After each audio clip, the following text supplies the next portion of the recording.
right, good afternoon and welcome to Screen Time with today's Communique. I am really excited about today's show because we're going to be talking about all things King Kennedy Awards dinner. It's right around the corner, and to get us prepared and ready to learn what to expect, we have two amazing women in Debrah Mitchell and Jannie Cotton. And so before we get started talking about all things Arkansas Democratic Black Caucus, and the King Kennedy dinner, let's learn a little bit about Miss Mitchell and Miss Cotton. And All so, right. Miss Mitchell, thank you for joining us and thank you for being here. Share a little bit about your career path as it relates to the Arkansas Democratic Black Caucus and being involved with the Black Caucus. Sure, sure. Well, first of all, I just want to start off by saying thank you for allowing us to do this. We're excited about King Kennedy. And as you know, we, especially Jannie and I, we could talk politics, Black Caucus all day, every day. So Yes. we're glad to be a part here today. And I started with the Black Caucus probably back in 2011 or so, 12, around that time, when Casey Somerville was first elected to the Black Caucus. Never really was involved in an organization. I've always helped out with campaigns, but never an organization. So I joined the Black Caucus, helped out with King Kennedy, did a couple of forums, political forums, you know, as a chair, and always been with the King Kennedy in one form or another as a committee person, chaired it, and then I was stepped away, but then came back in 2018. Was asked to chair King Kennedy, and they were going through a transition, and they needed someone who had a little bit more knowledge about the fundraiser. So I did that, and it was in April of that year, 2018. And then I went ahead and ran for president in July of 2018. And we just been rocking and rolling since then. Rocket and rolling. And oh, Cotton, share with us a little bit about your career path and how it relates to the Arkansas Democratic Black Caucus. Well, first of all, thank you so much, as Debrah said, for having us. I get excited when we talk about politics, and I definitely get excited with talking about the Black Caucus. But my pathway started when I was over a large juvenile justice program here and trying to get laws passed for juveniles who were incarcerated rather than receiving help for mental health. And then I became CEO and fought in DC and at the Arkansas legislative body to get laws passed. And with that pathway, it got me interested when I found out that there was a Black Caucus. So I was selected as the Irma Hunter Brown awardee, and that really triggered my psyche going as to, oh my God, what else can I do about that? Right. And then I was elected as second vice president of the Black Caucus. And then Debrah kidnapped me and didn't let me go any farther with that, except she wanted me to do something else. So she petitioned me to stay on board. And so after that, I became really involved with the Democratic Party, which is the lead. The Black Caucus falls under auxiliary of the Democratic Party. And so I stayed on with the Black Caucus and now vice chair of the Democratic Party. They go hand in hand, and we're probably the best auxiliary of the Democratic Party of Arkansas. Black Caucus was founded in 1982, as Madam Cotton said, as an auxiliary. We're one of the official auxiliaries of the party. So we bring voice to the Black Democrats. We promote the election of African Americans on all levels of office, from a very local level all the way up to the federal level. So we do that by amplifying the messaging, support in all ways that is necessary for the election of African Americans, and really Democrats, all Democrats.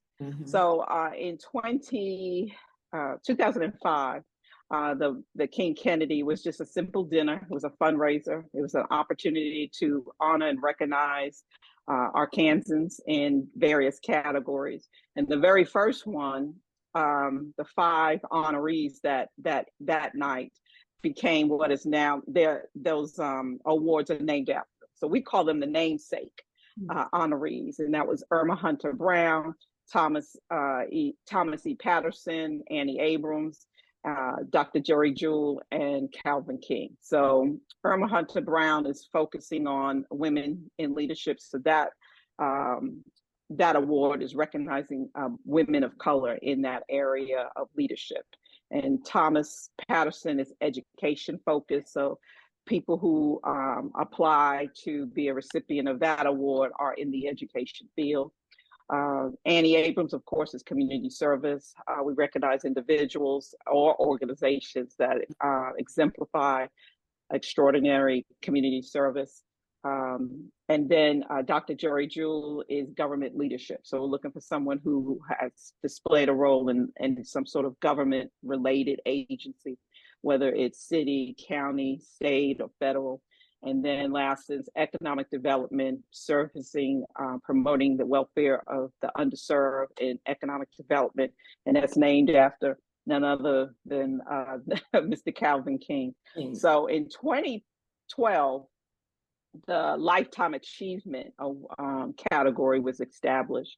And let me go back, along with those namesake, there's President's Awards. And the President's Awards are selected based from the president, whereas the namesake are applicants apply, and we have a selection committee that selects the best or who they think should be the honoree. So all of them are very good. And we've seen them for several years that people who are nominated are all worthy of it. But the selection committee selects who they think should be that year's honoree. So we don't have a say in who gets selected for that. I like to say that again. We do not have a say in who is selected for the namesake honorees. But we do have a say on the President's Award. And usually those are between 1 to 3 individuals that help to advance the Black Caucus or the Democratic Party. And in 2021, we changed the scholarship that we named it after, which is not 2021, 2025. Help me here. I don't know, I'm still back in 2021. Is there a reason why I want to go back to 2021? Could there be a reason?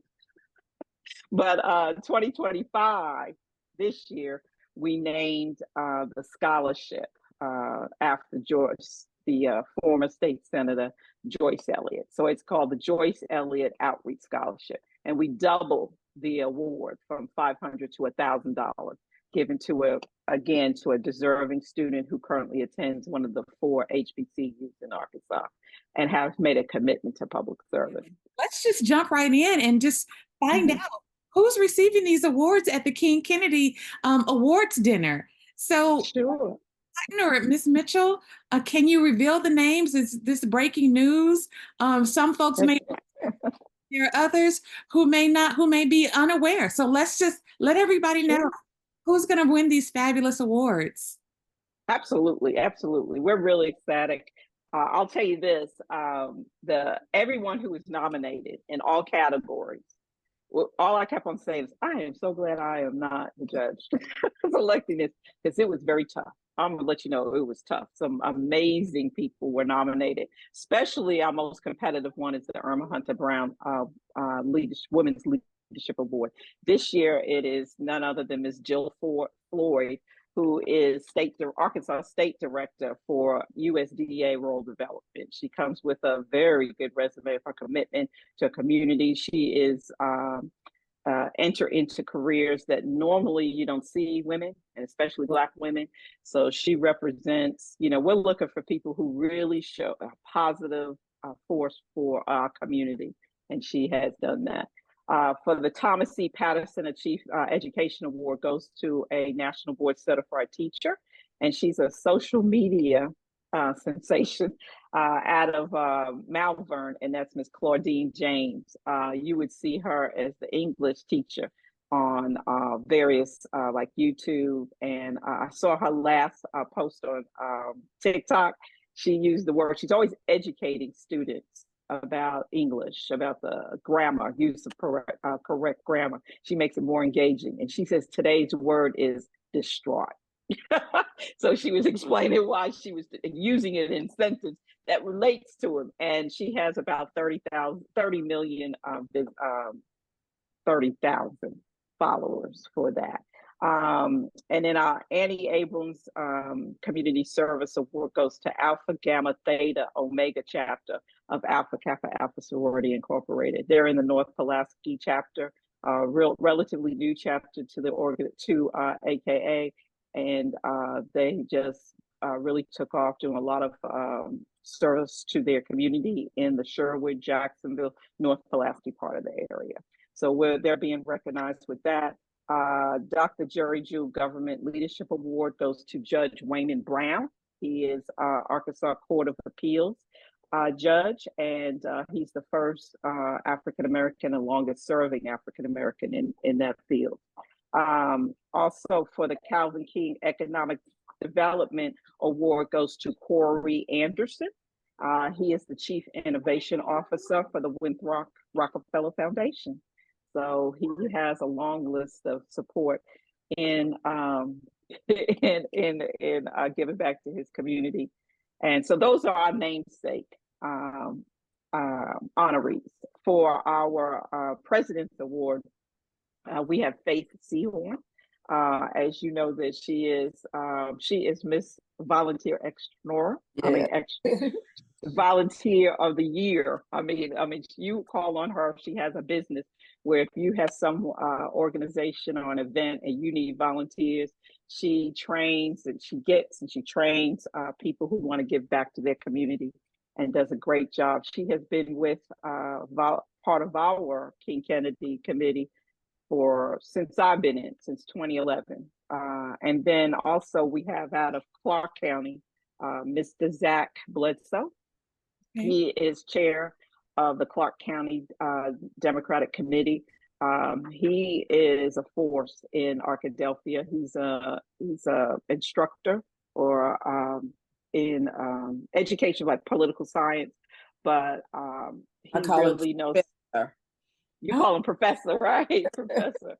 And his work that he has done to help get Democrats elected in Clark County is exceptional, and he exemplifies what we would like to see chairs to be, is to get out there and to get people to run for office. And then Barry Jefferson, he is president of the NAACP Arkansas State Conference. And his resume goes way back to before Mike Beebe on helping people get elected, but he is also does nonpartisan work where he's advocating for issues. So we wanted to recognize him for that. And rounding out of all, a Lifetime Achievement Award honoree is none other than Ms. Lottie Shackelford. So she's chair of the DNC Women's Caucus. And as you know, her resume, we all know who and love Madam Shackelford. So we wanted to have someone who really exemplifies what we are trying to achieve. We are all her mentees, right? In one aspect or another, right? Absolutely. And just to hear the list of awardees and to acknowledge that they are committed to public service, community service, I think speaks volumes. A lot of times, what we do for the community and for the public is sometimes thankless, but we do it anyway. We do it anyway. Because we do what needs to be done, and that is public service and serving the community. And so I want to toss this question to the chairperson of the event, Ms. Cotton. Tell us a little bit about what we can expect at the awards luncheon. The awards dinner. First of all, when is it? Where is it? And what can we expect to see? Well, first of all, we'll probably have some things that you haven't seen before. We're always full of excitement and fun. And I like what you said, people look forward to it.